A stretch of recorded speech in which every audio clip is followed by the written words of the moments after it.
सो हाय AIIMS BSc aspirant, चाहे मेरी video AIIMS BSc nursing aspirant या फिर एम्स बीएससी पैरामेडिकल एस्पिरेंट देख रही हो जो कि 2027 में एग्ज़ाम देने वाले हैं, तो मैं उन लोगों के लिए पूरा टाइम टेबल लेके आ गई हूँ जिससे वो 80 प्लस मार्क्स ईज़िली स्कोर कर सकते हैं। जो मैं इस वीडियो में बताऊँगी, अगर वो आपने अपने ऊपर अप्लाई कर लिया पूरे साल, पूरे डेडिकेशन, पूरे कंसंट्रेशन के साथ आपने पढ़ाई की, तो आपको 80 प्लस स्कोर करने से कोई भी नहीं रोक सकता एंड कोई भी एम्स में जाने से नहीं रोक सकता।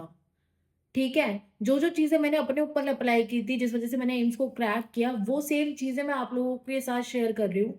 अगर आप एक पूरे डेडिकेटेड स्टूडेंट हो, कंसंट्रेशन से पढ़ना चाहते हो, मतलब पढ़ के एम्स तक जाना चाहते हो ना, तो जो चीज़ें मैं इस वीडियो में बताऊँगी, वो फ़ॉलो करना पूरी मतलब ईमानदारी के साथ यार। ये नहीं कि आज आज पढ़ाई की एंड कल फिर वही मतलब छोड़ दिया, ऐसे ढीले हो गए, मतलब एकदम लेज़ी-लेज़ी हो गए एंड फिर पढ़ाई नहीं की। ऐसे करके नहीं चलता। डेली आपको सिंसियरिटी से, चाहे आप 6 घंटे पढ़ रहे हो, बट सिंसियरिटी से डेली 6 घंटे पढ़ना है। ऐसा नहीं है एक दिन तो 10 घंटे की पढ़ाई कर ली और दूसरे दिन 2 घंटे भी पढ़ नहीं रहे हैं। ऐसी चीज़ें मत करना, ठीक है? तो चलो स्टार्ट करते हैं। मैं इस पूरी वीडियो में आप लोगों को बताऊँगी पूरा टाइम टेबल, जिससे आप 80 प्लस मार्क्स स्कोर कर सकते हो एम्स के एग्ज़ाम में, चाहे आप नर्सिंग एस्पिरेंट हो या पैरामेडिकल के एस्पिरेंट हो, ठीक है? और देखो यार, जो भी चीज़ें बताऊँगी ना, डेली 10 आवर्स की स्टडी तो करनी ही करनी है। अगर कल से तैयारी शुरू कर रहे हो तो कल से रोज़ 10 घंटे पढ़ना ही पढ़ना है, कॉम्प्रोमाइज़ नहीं करना है, ठीक है? तो सबसे पहले मैं इसमें डिवाइड करूँगी कि हम जो 10 घंटे पढ़ाई करने वाले हैं, वो हम किस तरह करेंगे। देखो, 4 से 5 घंटे तो हम आपकी कोचिंग के निकाल देते हैं, चाहे आप ऑनलाइन कोचिंग ले रहे हो, चाहे आप ऑफलाइन किसी इंस्टीट्यूट से कोचिंग ले रहे हो, चाहे आप नीट के साथ तैयारी कर रहे हो, चाहे किसी भी अदर एग्ज़ाम के साथ एम्स की तैयारी कर रहे हो, 4-5 घंटे की तो हम आपकी कोचिंग के आवर्स निकाल देते हैं, ठीक है? उसमें हमने फिज़िक्स को 1 घंटा दे दिया, केमिस्ट्री को 1 घंटा दे दिया, बायो को 1 घंटा दे दिया और हमने जीके को 1 घंटा दे दिया। ठीक है? तो हमने 4 से 5 घंटे वाला तो चीज़ अलग कर दी, ठीक है? उसके अलावा कितना पढ़ना है, उसके अलावा सेल्फ स्टडी में 5 से 6 घंटे हम लोगों को देने ही देने हैं। 5 से 6 घंटे की सेल्फ स्टडी करनी ही करनी है। अब वो कैसे करनी है, वो समझो। देखो, सेल्फ स्टडी के लिए फिज़िक्स में क्या करना है और फिज़िक्स को कितना टाइम देना है, वो भी बताऊँगी। फिज़िक्स में आपके सपोज़ कोचिंग में आज हमें मोशन इन 1D पढ़ाया, ठीक है? मोशन इन 1D के आपके नोट्स लिखवाए सर ने।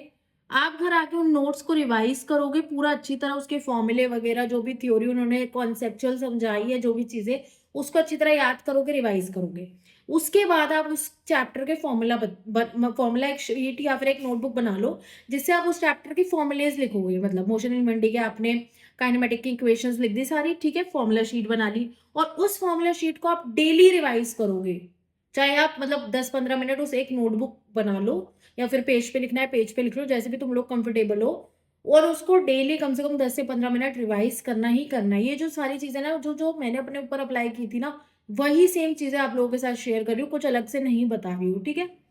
उसके बाद उस चैप्टर के क्वेश्चंस लगाओगे, पीवाईक्यू लगाओगे या जो भी तुम्हारे पास एक्स्ट्रा बुक हो, उस बुक से क्वेश्चन प्रैक्टिस करोगे, हैं? ठीक है? और उसके मतलब कम से कम तुम्हें डेली 15 से 20 क्वेश्चन तो करने ही करने हैं, टाइमर के साथ लगा के कि तुम कितनी देर में क्वेश्चन सॉल्व कर पा रहे हो।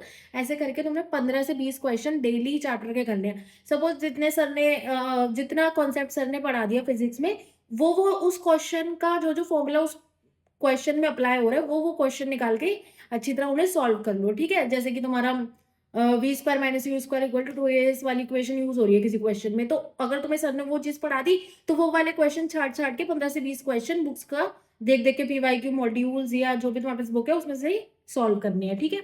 उसके बाद आ जाते हैं केमिस्ट्री पे। केमिस्ट्री में भी सेम ऐसे ही चलेगा, नोट्स रिवाइज़ करेंगे। फिज़िकल का अगर कोई चैप्टर पढ़ाया है, उसकी फ़ॉर्मूला नोटबुक बना लेंगे, फ़ॉर्मूले लिख लेंगे, डेली रिवाइज़ करेंगे। ऑर्गेनिक का बनाया है तो रिएक्शन और मैकेनिज्म के लिए एक सेपरेट नेम, रिएक्शंस और मैकेनिज्म के लिए सेपरेट नोटबुक बनाएँगे, उसको डेली रिवाइज़ करेंगे। इनऑर्गेनिक के लिए ट्रेंड्स एंड एक्सेप्शंस लिखेंगे और उन्हें रिवाइज़ करेंगे। ठीक है? डेली याद करोगे ना, तो एग्ज़ाम तक तो एकदम दिमाग में बैठ जाएगा। एक भी क्वेश्चन आएगा ना एग्ज़ाम में तो गलत नहीं होगा। ठीक है? उसके अलावा क्वेश्चन प्रैक्टिस करोगे एंड लास्ट में एनसीईआरटी फॉलो करोगे, और इसमें भी फिज़िक्स में भी लास्ट में एनसीईआरटी फॉलो करोगे। ठीक है? नेक्स्ट, हाँ, कितने घंटे देने हैं? तो देखो यार, डिवाइड कर लेना। मिनिमम 2 घंटे तो तुम्हें अपनी फिज़िक्स को देने पड़ेंगे। ऐसे 1 डेढ़ घंटा केमिस्ट्री को देना पड़ेगा। 1 घंटा मान लो बायो और आधा घंटा मान लो जीके। ऐसे करके डिवाइड करना पड़ेगा, ठीक है? अब बायो के लिए क्या करना है, बायो के लिए कुछ ज़्यादा नहीं करना, नोट्स जो मैम ने पढ़ाई या सर ने पढ़ाई वो नोट्स लिखे, उनको रिवाइज़ करा, उसके बाद डायरेक्ट एनसीईआरटी पे आ गए, एनसीईआरटी रीड करी एंड उसके बाद उसकी क्वेश्चन प्रैक्टिस कर ली, ठीक है? उसके बाद जीके के लिए कैसे जाएँगे? सिर्फ़ और सिर्फ़ अपनी क्लास नोट्स पे डिपेंड करना है और उसके अलावा मॉक टेस्ट देना है जीके के लिए, इतना ही करना है, मोर देन सफिशिएंट है, ठीक है? नेक्स्ट, मॉक टेस्ट रेगुलर देने हैं, जैसे एक बार सिलेबस खत्म हो जाता है मॉक टेस्ट रेगुलर देने हैं, क्लास में भी जो चैप्टर वाइज टेस्ट चल रहे हैं उनको भी रेगुलर देना है, एक भी टेस्ट को मिस नहीं करना, जितने टेस्ट दोगे उतनी एक्यूरेसी बढ़ेगी, उतना टेस्ट देने में कंफर्टेबल हो जाओगे, जब फर्स्ट टाइम स्क्रीन के सामने क्वेश्चंस देखोगे तो डर नहीं लगेगा एग्जाम में, ठीक है? इस वजह से ही मॉक टेस्ट करवाए जाते हैं, तो मॉक टेस्ट रेगुलर देने हैं। अब सिलेबस कंप्लीशन कब तक हो जाना चाहिए? देखो यार, अगर आप नीट के लिए भी तैयारी करो ना, तो नीट के लिए भी अगर नीट के साथ-साथ एम्स की भी तैयारी करो तो जनवरी तक टारगेट रखो कि जनवरी तक बिल्कुल सिलेबस को एकदम फिनिश कर देना है सारी चीज़ें करके। एक बार तो कम से कम फिनिश हो जाना चाहिए जनवरी तक सिलेबस। उसके बाद सिर्फ 2 चीज़ें करनी है, डेली टेस्ट देने हैं और रिवीजन करनी है। ठीक है? कम से कम, और ये नहीं है कि एक बार हमारा सिलेबस कंप्लीट हो गया फिर हमने पढ़ना छोड़ दिया। जो हम 10-10 घंटे पढ़ रहे थे डेली उसको छोड़ के फिर हम बिल्कुल पढ़ ही नहीं रहे। उसके बाद अपनी पढ़ाई के आवर्स और बढ़ा देने हैं, 12-13 घंटे कर देने हैं। डेली के डेली इतने घंटे पढ़ना है अगर एम्स क्रैक करना है। एम्स एक ऐसा इंस्टीट्यूट है जिसके लिए बच्चे रात-दिन मेहनत करते हैं तब जाके वहाँ पहुँचते हैं। तो आप लोगों को भी अगर जाना है ना, तो वो मेहनत तुम लोगों को भी करनी पड़ेगी, ठीक है?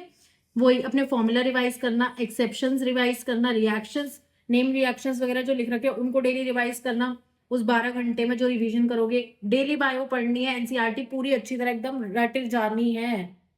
एकदम अच्छे से रीड करनी है, उसके अलावा तुम्हारा जो जीके में तुम्हारे क्वेश्चंस हैं उनको डेली याद करना है। बस इतना ही करना है। एंड अगर तुम्हें कोई भी कन्फ्यूजन हो ना, तो मेरी ना एक वीडियो है जिसका मैं लिंक लगा दूँगी डिस्क्रिप्शन में भी। उसमें मैंने पैरामेडिकल और नर्सिंग दोनों का रोड मैप दे रखा है, कैसे क्या चीज़ें पढ़नी है, कंप्लीट बता रखा है। उसको भी देख लेना और अच्छे से क्लैरिटी मिल जाएगी हर चीज़ को लेके, और कोई भी डाउट हो तो कमेंट में मुझसे पूछ लेना, मैं बता दूँगी, ठीक है? तो ये था आप लोगों का पूरा टाइम टेबल। एक किसी स्टूडेंट ने मुझसे कमेंट सेक्शन में पूछा था कि एक बार टाइम टेबल दे दो एक अच्छा-सा कि जिससे हम लोग अच्छे से तैयारी कर सकते हैं, तो इसलिए मैंने ये वीडियो बनाई है। एंड अपने दोस्तों के साथ भी शेयर करो जो 2027 का एस्पिरेंट है, इसके लिए प्रिपरेशन कर रहा है। और कोई भी डाउट हो तो तुम लोग कमेंट में पूछ सकते हो, ठीक है? Thank you for watching this video.